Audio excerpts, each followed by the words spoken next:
Another ornamentation I'd like to introduce you to is water, and this is a water brush. You can see it's composed of many individual brushes that have been put together. This is a brush I bought in Japan for about 5,000 yen, or about $50 US, and again made of goat hair and very fine point. And this is used to make water or clouds. In order to do it effectively, you want the whole brush to be moist, but because we want to make the trails or the thin traces with a nice black amount, you can see I'm just getting the excess water. You can see a lot of the water here on my finger out as much as possible. Here you can see a greater amount on my hand. So what I do is just simply dip the end of the brush in a little bit of the pure black sumi. So here you can see a little bit more. And very important when you're doing this to be facing horizontal. The trails are going to go straight and then come down and then come down and come down like this.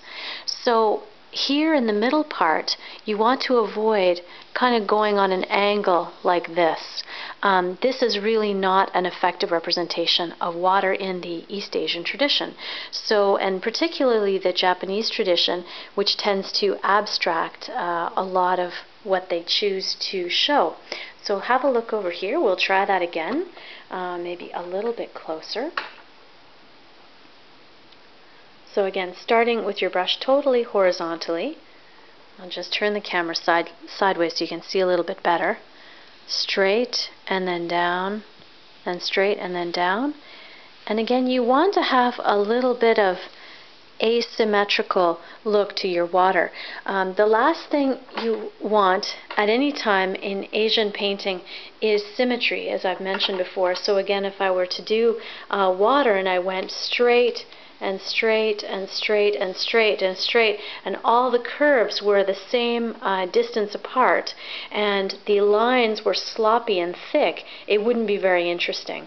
So do remember to start off very straight, come down, have a little bit of variation in your curves, and the drier the brush, the more your traces or your trails are going to show up. You can also go in and widen each of the curves by trailing along the horizontal part and then gently coming down, and then trailing on the horizontal part and then trailing down. And so that's another way that you can add a little bit of breadth or widen each of the curves little by little.